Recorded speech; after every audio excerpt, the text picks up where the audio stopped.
Halo, balik lagi dengan gue di sini Tegar Irsyad. Kali ini Fantasi Euro semakin dekat untuk deadline-nya, dimana kali ini gue langsung aja untuk tim selection serta susunan draft yang terakhir kemarin. Udah gue update lagi untuk susunan tim kali ini yang udah gue susun secara statistik yang mendalam dan komprehensif tentunya. Dan untuk itu langsung aja, let's go. Oke, tapi sebelum itu gue mau ingetin lagi ke teman-teman semua bahwa kemarin gue menemukan sebuah game fantasi yang keren banget yang bernama MPL Fantasi, yang dimana tentunya bisa langsung teman-teman download di id.mpl.live/fantasi. Dan seperti game fantasi lainnya, di sini teman-teman ditantang untuk bisa buktiin skill analisa serta strategi susun tim sepak bola. Mirip-mirip kayak Football Manager, tapi di sini tentunya pastinya lebih seru dan lebih oke. Karena di sini gue udah merangkum 3 alasan kenapa MPL Fantasi ini lebih oke. Karena yang pertama tentunya di sini teman-teman bisa mainin game fantasi dari berbagai macam liga di dunia, mulai dari Liga Inggris, Liga Spanyol, Liga Italia, Liga Prancis, Bundesliga, Liga Champion, bahkan besok juga ada Piala Eropa yang bisa teman-teman mainin di aplikasi MPL Fantasi ini. Dan yang kedua, hadiah di MPL Fantasi ini bisa langsung teman-teman terima begitu peluit pertandingan dibunyikan. Jadi nggak perlu nunggu 1 musim, nggak perlu nunggu 1 bulan untuk bisa ngambil hadiahnya. Di sini teman-teman setelah pertandingan selesai langsung bisa dapat hadiahnya. Dan yang ketiga tentunya membuat nonton bola teman-teman semua jadinya lebih seru ya, karena jadi nggak cuma nonton doang gitu, jadi bisa berasa ikut main dan ngumpulin poin terus di aplikasi MPL Fantasi ini. Dan nggak berhenti di situ, hadiah MPL Fantasi ini berupa berlian kemenangan yang bisa ditarik jadi saldo GoPay dan juga saldo link aja. Dan satu berlian kemenangan ini senilai dengan Rp200 yang tentunya bisa langsung dibelanjain buat makan, buat beli baju bola, buat beli pulsa listrik, pulsa data, buat pulsa telepon. Jadi banyak banget kegunaan dari hadiah MPL Fantasi ini, yang dimana pastinya oke banget. Dan juga gue mau ngingetin lagi untuk di minggu ini akan ada pertandingan Big Trophy antara Inggris melawan Kroasia yang pastinya seru banget dan wajib banget untuk teman-teman ikutin. Dan gue juga ada menyusun tim serta strategi yang udah gue susun di video link card di atas, yang dimana bisa teman-teman tonton di situ. Dan juga untuk itu langsung aja kita main bareng dan download aplikasi MPL sekarang di id.mpl.live/fantasi. Oke, untuk itu langsung aja gue udah menyusun tim serta gue udah menyusun secara strategi yang mendalam ya, karena udah gue lihat juga dari statistik berdasarkan 10 pertandingan terakhir untuk 24 tim yang berlaga di Euro kali ini. Dan tentunya gue udah menyusun juga untuk daftar list nama-nama tim yang dari peringkat pertama untuk perolehan poin dari 10 pertandingan terakhir sampai peringkat ke-24 atau peringkat terakhir yang bisa teman-teman lihat. Ini tentunya cukup mengagetkan juga untuk nama-nama yang bisa gue paparkan kali ini. Dan untuk itu langsung aja kita nyalain screen recorder di PC. Let's go. Oke, di sini langsung aja gue buka untuk data yang ada, di mana sini udah bisa teman-teman lihat nih, udah bisa teman-teman lihat di layar ada nama-nama yang cukup oke dan cukup mengagetkan juga untuk bisa berada di daftar klasmen 10 pertandingan terakhir untuk negara-negara di Europe kali ini. Yang dimana dari yang pertama nih, di sini bisa teman-teman lihat di pojok kanan atas nih, daftar listnya ada Italia dengan total perolehan 26 poin dari 10 pertandingan terakhir, dimana 26 poin ini didapat oleh Italia ini. Di sebelah kiri ini ada angka 1, dimana di sini dengan torehan gol 23 gol dari 10 pertandingan terakhir, dan juga kebobolannya cuma 1 gol, menang 8 kali, seri 2 kali, dan kalahnya nggak pernah kalah, 0. Clean sheetnya 9 kali. Jadi dari 10 pertandingan Italia ini hanya 1 kali kebobolan. Jadi benar-benar gacor banget dari segi pertahanannya. Dan juga kita bisa lihat fixturnya yang ada nih, Turki, Swiss, dan Wales, yang dimana tentunya untuk kita lihat daftar yang ada di sini, untuk Turki sendiri ada di peringkat ke-9 dan Swiss ada di peringkat ke-7 dan Wales ada di peringkat ke-15. Dan untuk pertahanannya sendiri kita bisa lihat dari satu grup Italia ini yang paling sering kebobolan ada Turki dengan 13 kebobolan. Dan tentunya bisa menjadi pertandingan yang oke berarti untuk pertandingan pertama besok, karena Italia akan bertemu Turki kan di match day pertama besok. Dan untuk itu bisa menempatkan pemain-pemain Italia yang cukup gacor, dimana di pemain Italia ini udah gue lihat juga untuk daftar statistik yang ada dari nama-nama yang oke. Di sini ada top skornya Berardi dengan perolehan 5 gol dari 3 pertandingan starting line up, yang dimana 2 diantaranya jadi pemain pengganti, dan dia berhasil mencetak 5 gol dari 5 pertandingan yang dia mainin. Jadi cukup oke banget untuk XG-nya yang diperoleh Berardi ya dari 10 pertandingan terakhir. Dan nama kedua ada Andrea Belotti, nama ketiga ada Ciro Immobile, yang dimana masing-masing mencetak 3 gol dengan masing-masing dengan torehan 1 penalti. Jadi 2 gol diantaranya tuh gol dalam pertandingan open play dan 1 gol diantaranya tuh gol penalti. Dan tentunya bisa teman-teman ambil nih Immobile, dan gue sih udah mengambil Berardi ya di sini. Nanti gue kasih lihat lagi untuk daftar pemain yang gue gunakan di sini. Nah, dia Gue udah menggunakan Berardi dan juga udah menggunakan Insigne sebagai pemain tengah gue. Karena untuk statistik yang ada, Insigne untuk starting line up untuk di 10 pertandingan terakhir udah meraih 6 kali bermain ya menjadi starting line up. Jadi untuk itu gue rasa menjadi pilihan yang oke banget untuk Insigne bisa teman-teman gunakan. Dan juga selanjutnya kita lihat lagi peringkat kedua, di mana peringkat kedua di sini ada Perancis, yang dimana Perancis cukup gacor juga ya, dengan torehan statistik yang kurang lebih lumayan sama dengan Italia, dengan torehan 26 poin, dengan hasil kemenangan 8 kali, seri 2 kali dan gak pernah kalah, dan dengan clean sheet yang hanya berbanding sedikit ya, dimana clean sheetnya 6 kali di sini untuk Perancis, yang dimana kebobolannya 6 kali, jadi kebobolannya 5 kali lebih banyak dari Italia. Dan untuk itu di peringkat kedua ada Perancis dengan fixture yang ada, dimana dia akan melawan Jerman. Jerman sendiri ada di peringkat ke-10. Lalu selanjutnya akan bertemu Hongaria, dimana Hongaria cukup mengagetkan nih, dimana Hongaria ada di peringkat ketiga untuk daftar statistik yang gue temukan kali ini. Dan selanjutnya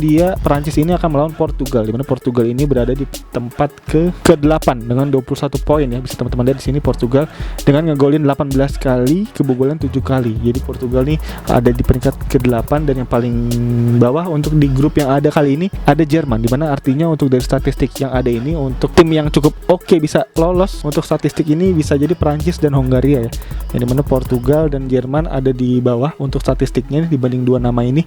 Jadi Hongaria ini cukup mengagetkan nih, karena dia nih nggak pernah kalah sama sekali dari 11 pertandingan terakhir, dan hanya seri 3 kali dan menangnya 7 kali. Jadi benar-benar menjadi tim yang kuda hitam gue rasa nih Hongaria nih untuk di Euro kali ini, dengan nama-nama yang cukup nggak familiar tentunya ya, dimana sini gue nggak terlalu mengenal nama-namanya, tapi udah gue cari juga untuk statistik yang ada, dimana untuk top skor tertinggi dari Hongaria ini ada Viola, dimana Viola ini adalah bek kanan atau bek kiri? Bek kiri dari Hongaria dengan torehan 2 gol. Lalu selanjutnya ada Loic Nego ini pemain pengganti sebenarnya, tapi kemarin bisa gue lihat di pertandingan uji coba kemarin pola permainannya cukup oke ya, dimana dia tuh determinasi tinggi dan juga menekan yang cukup bagus, dan beberapa kali mencetak shoot yang cukup mengancam tim lawan, yang dimana cukup oke. Tentunya Loic Nego dengan harga 4 juta doang bisa teman-teman ambil sebagai cadangan backup tentunya untuk bisa menemani line up teman-teman semua nih, si Loic Nego.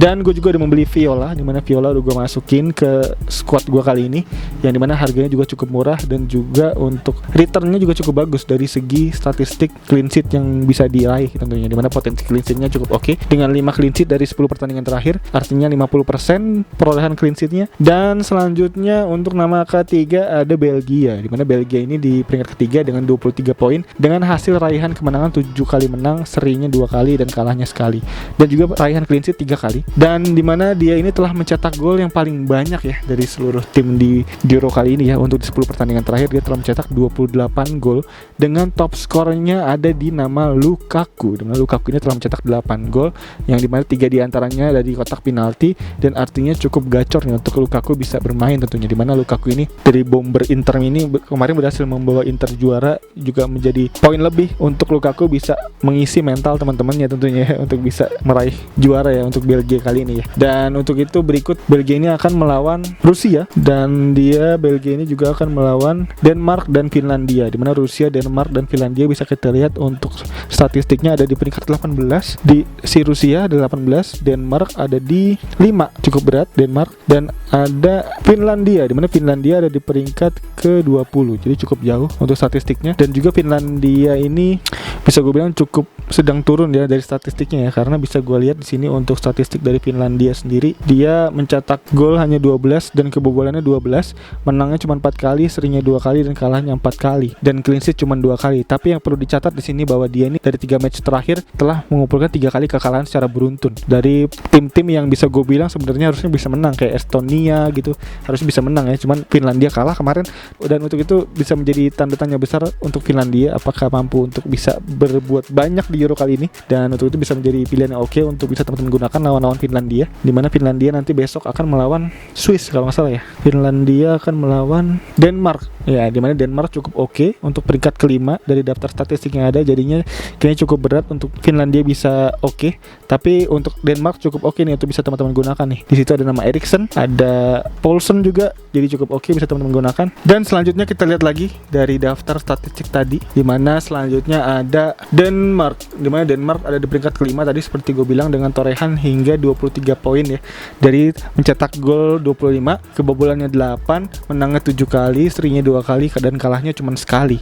Dan dia tapi menariknya adalah telah mencetak hingga 7 clean sheet dan salah satu tim terbaik kedua setelah Italia tentunya dalam torehan raihan hasil clean sheet tentunya, di mana clean sheet yang terbaik di sini ada Italia dengan 9 clean sheet dan di sini ada Denmark dengan 7 clean sheet. Jadi cukup oke bisa teman-teman gunakan tentunya. Yang di mana Denmark nanti akan melawan Finlandia tadi seperti gue bilang ya. Jadi untuk itu cukup oke untuk bisa teman-teman gunakan nih Finlandia nih dengan nama-nama yang cukup oke. Di sini ada Eriksen dengan total raihan 4 gol dari 10 pertandingan terakhir, yang dimana 2 diantaranya mencetak dari titik putih penalti. Dan selanjutnya ada Robert Skov juga dengan 2 gol, Alderweireld 2 gol, dan Braithwaite 2 gol, dan siapa nih, Damsgaard, Dolberg, Larsen 1 gol. Dan untuk itu, untuk nama-nama yang sering main di sini gue udah cari juga statistiknya bahwa Eriksen menjadi pemain yang paling sering dimainin oleh Denmark ya, dimana dia telah mengumpulkan 9 caps dari 10 pertandingan terakhir. Jadi tentunya bisa menjadi jaminan bermain tentunya untuk Eriksen ya, dimana Eriksen sendiri kayaknya kapten ya kalau nggak salah ya. Iya, kapten. Yang kedua ada Braithwaite dengan 9 match. Lalu selanjutnya ada Poulsen dengan 7 match, dimana Poulsen juga cukup gacor untuk striker ini.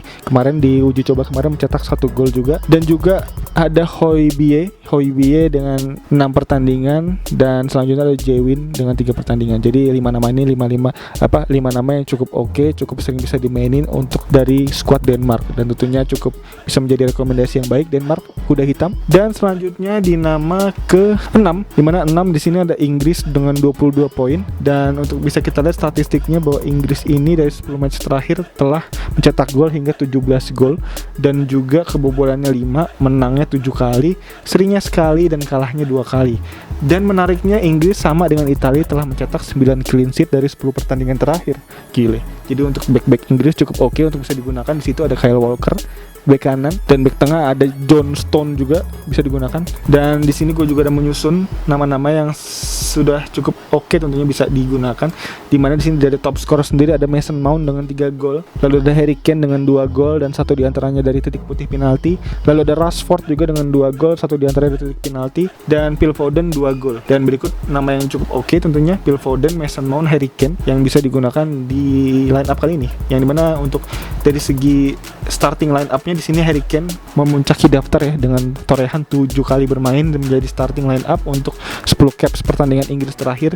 Lalu selanjutnya ada Mason Mount juga dengan 7 pertandingan juga untuk starting line up di 10 pertandingan terakhir dengan Inggris. Dan ada Phil Foden dengan 3 caps, dan ada Grealish dengan 4 caps. Jadi yang menarik adalah Grealish nih, untuk bisa dilihat di 2 pertandingan uji coba terakhir dia telah mencetak 2 hasil dari gol yang ada ya. Jadi kayak 2 gol ini nih tercipta akibat dari si Grealish ini membuka peluang tentunya. Dimana yang pertama pertandingan waktu Saka golin tentunya kan karena andil dari si Grealish ini ya untuk bisa menyerang di pada saat itu ya, dan tentunya bolanya disambar oleh Saka pada saat itu. Dan di yang terakhir, gol terakhir itu gol dimana si Grealish dijegal di kotak penalti dan bisa dicetak golnya oleh Rashford. Dan untuk itu berikut statistik yang ada untuk Inggris sendiri, dimana di sini gue udah tuliskan juga bahwa sini Walker menjadi back dengan total starting line up tertinggi di Inggris untuk 10 pertandingan terakhir. Dan selanjutnya dari back kiri ada Trippier paling tinggi dengan 3 caps, dan di goalkeeper ada Pickford yang tentunya dimana Pop juga nggak mungkin main ya, karena Pop ini kan cedera, jadi nggak mungkin dimainin.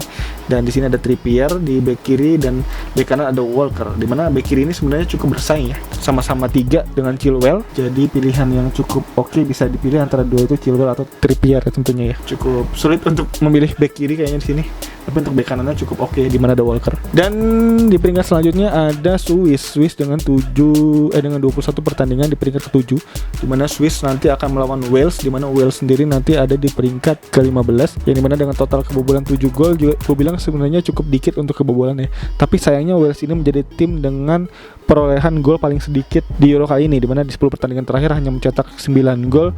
Dan untuk itu bisa menjadi tanda tanya nih, apakah Wales bisa berbuat banyak di Euro kali ini. Dan untuk itu bisa menjadi santapan oke nih untuk back lawannya nih, Wales nih, dimana Swiss di sini ada back yang cukup oke, bisa gue gunakan. Di situ ada Rodriguez, nanti bisa gue kasih lihat. Nah, ini ada Rodriguez, dimana Rodriguez ini juga kemarin baru mencetak 1 gol ya 2 pertandingan terakhir ya, dan untuk itu bisa menjadi pilihan oke buat gue bisa gunakan. Tentunya Ricardo Rodriguez mantap, dengan selected by 2% aja bisa menjadi pembeda banget buat gue gunakan nih, tentunya diferensial ya Ricardo Rodriguez. Dan selanjutnya dari statistik yang ada, dimana nanti akan gue bacain untuk 10 besar aja ya, dimana 10 besar sampai Spanyol. Dan ada Portugal, dimana Portugal sendiri dengan total raihan 21 poin dari 10 pertandingan terakhir, dengan total gol 18 gol dan kebobolan 7 gol, menangnya 6 kali, serinya 3 kali dan kalahnya sekali, dan mendapatkan clean sheet 5 kali, yang dimana dia ini fixturnya besok akan melawan Hungaria,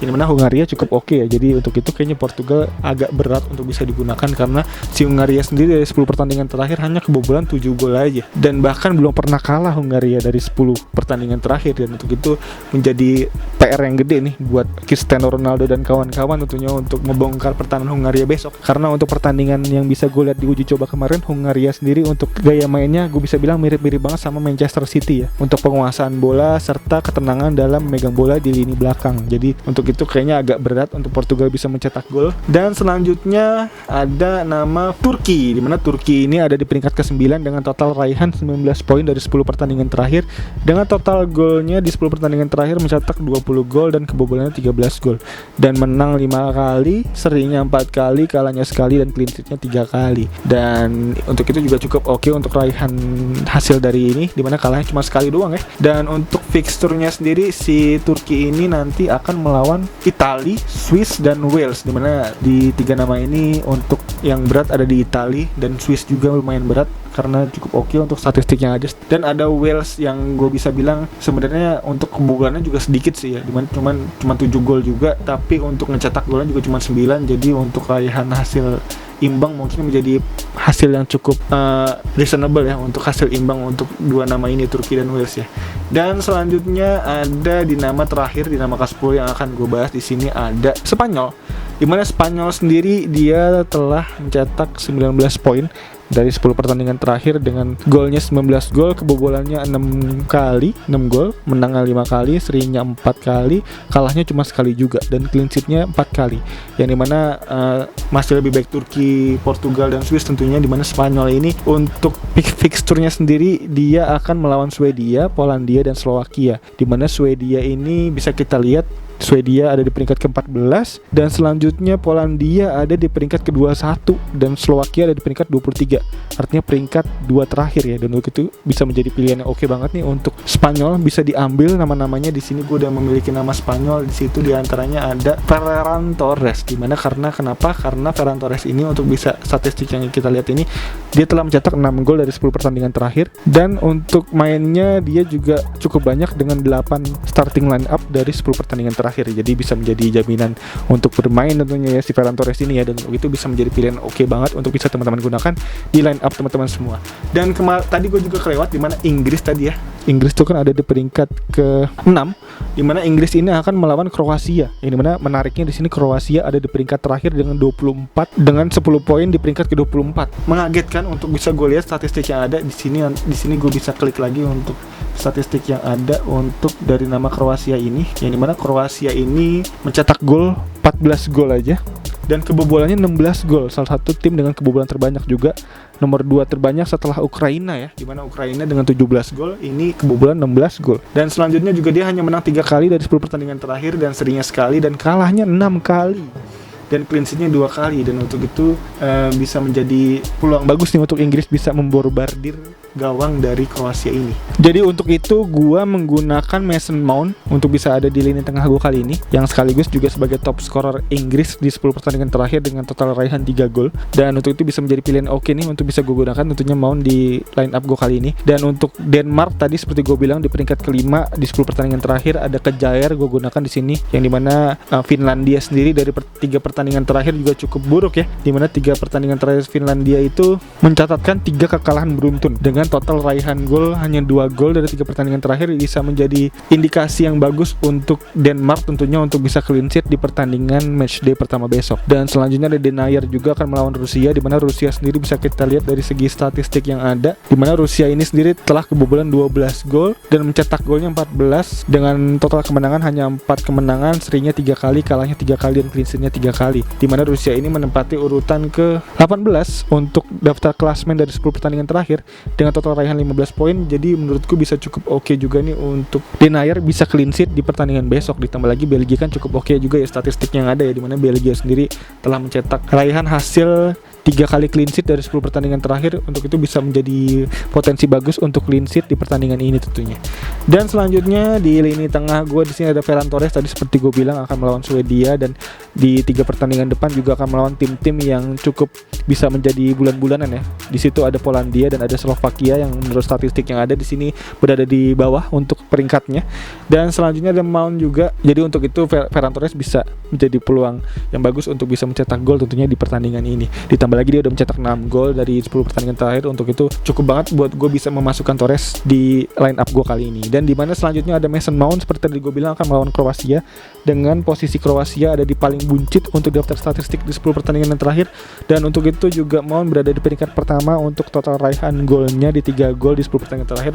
Udah cukup banget buat bisa gue gunakan, gue ambil di line up gue kali ini tentunya. Dan selanjutnya di nama tengah gue di sini ada Insigne, yang dimana Insigne dari video gue yang sebelumnya, dimana di video sebelumnya gue menjelaskan bahwa Insigne ini menjadi pemain yang cukup oke untuk dari segi tendangan di luar kotak, dan juga dari hasil raihan 19 gol di musim lalu untuk Napoli juga bisa menjadi torehan analisa dan statistik yang bagus untuk bisa gue gunakan tentunya di line up gue kali ini. Dan ada Domenico Berardi, dimana pemain yang menjadi senjata rahasia gue ini akan gue jadiin kapten tentunya, yang dimana Berardi ini di Sassuolo cukup oke statistik yang ada dengan total raihan 20 gol dan 8 gol diantaranya dari tendangan jarak jauh, bisa menjadi pembeda buat gue, poin sword buat gue untuk bisa merangsek naik tentunya semoga di OR selanjutnya di matchday pertama ini ya.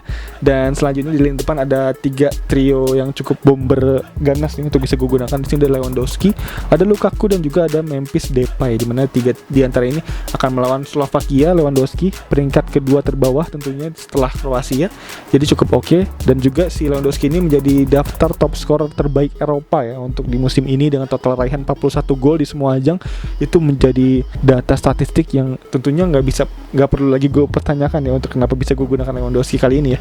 Dan ditambah lagi dia akan melawan tim dengan torehan statistik yang cukup buruk di 2 peringkat terbawah dari 24 tim yang ada. Udah menjadi alasan jelas untuk bisa gue gunakan Lewandowski di matchday pertama kali ini. Dan nanti rencananya mungkin akan gue jual untuk di matchday kedua dengan antara Mbappe atau Harry Kane. Dan untuk itu mungkin nanti akan gue bahas lagi untuk di statistik di matchday kedua nanti.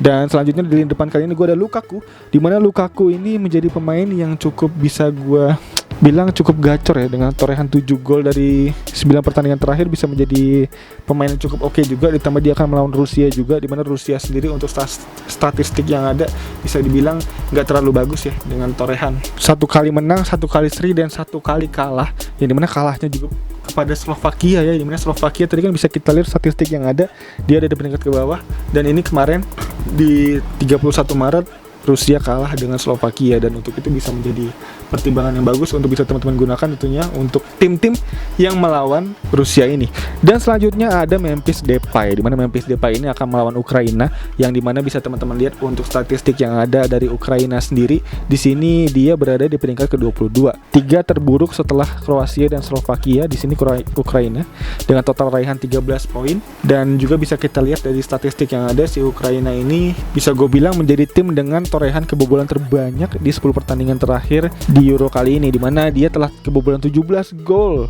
dan ngegolinnya hanya 12, dan menangnya cuma 3 kali, dan serinya 4 kali, kalahnya 3 kali. Dan untuk itu bisa menjadi landasan yang cukup oke untuk bisa teman-teman gunakan pemain-pemain Belanda kayak Depay ini untuk bisa mengisi line up teman-teman semua tentunya. Dan berikut untuk susunan line up gue kali ini. Dan untuk pemain pengganti gue di sini ada Hradecky, pemain Finlandia yang harganya cukup murah, tentunya gue pilih karena memang berlandaskan atas dasar budget. Dan juga di sini ada Viola, di mana Viola menjadi pemain yang cukup diferensial dan hidden gems bonus juga untuk bisa teman-teman tahu bahwa si Viola ini menjadi pemain yang cukup sering dimainin oleh Hongaria dan juga cukup sering untuk perolehan clean sheet-nya, dan juga telah mencetak 2 gol dari 10 pertandingan terakhir. Untuk dari segi back kanan ini cukup oke banget, cukup keren. Dan selanjutnya ada Wijndal, di mana Wijndal ini seperti gue bilang di video gue sebelumnya, di situ gue sebutin di video best player budget ya, best budget player. Di situ Wijndal ini cukup menjadi pemain yang cukup oke nih, karena untuk dari segi goal threat-nya tinggi banget si Wijndal ini bersama Belanda, karena dia bermain di back sayap ya, dan sering membantu lini penyerangan juga, dan untuk itu bisa menjadi pilihan oke. Ditambah lagi akan melawan Ukraina, tadi seperti gue bilang bahwa Ukraina menjadi tim dengan kebobolan terbanyak dengan 17 gol di 10 pertandingan terakhir di Euro kali ini, dan untuk itu bisa menjadi potensi bagus Wijndal. Dan selanjutnya ada Nego, dimana Nego ini pertama-tama gue lihat Nego ini awalnya gue nggak tahu ya ini siapa gitu, tapi setelah gue lihat dari pertandingan uji coba kemarin dan juga gue lihat lagi dari statistik yang ada, si Nego ini ternyata cukup oke nih, cukup keren juga. Dimana Lego dengan harganya cuma 4, dia kemarin juga cukup oke dari goal threat-nya, dimana dia dimasukin di menit-menit 70 di waktu pertandingan uji coba Hungaria kemarin, dimana gue rasa juga cukup oke dari segi goal shoot-nya ya, dimana shoot on goal-nya juga cukup tinggi kemarin. Dari main cuma 20 menit dia mencetak shoot on goal 2-3 kali kemarin gue lihat, jadi cukup bisa menjadi pertimbangan yang bagus untuk bisa teman-teman gunakan si Nego di line up teman-teman semua kali ini. Dan berikut untuk susunan line up gue di matchday pertama kali ini, yang dimana semoga membantu teman-teman semua dalam meramu serta meracik tim di Fantasy Euro kali ini. Dan ya, berikut untuk susunan line up gue kali ini, yang dimana kayaknya cukup lama ya untuk durasinya ya, yang untuk itu semoga ya cukup keren. Dan untuk teman-teman, sekali lagi gue ingetin, untuk teman-teman yang belum join bisa langsung segera join di Liga Fantasy Go FC tentunya, yang dimana kodenya akan gue cantumin di link berikut. Dan untuk itu bisa langsung teman-teman ikutin, karena akan ada hadiah menarik Rp400.000 untuk satu orang pemenang. Jadi cukup oke. Dan untuk itu langsung aja segera join. Dan untuk itu berikut untuk video yang bisa gue bawakan kali ini, dan sekali lagi yang dimana tentunya semoga bisa menjadi insight baru untuk teman-teman semua dalam meramu serta meracik tim di Fantasy Euro kali ini. Dan kayaknya itu aja. Sekali lagi thank you banget yang udah nonton. As always seperti biasa, gue Irsyad. Peace out.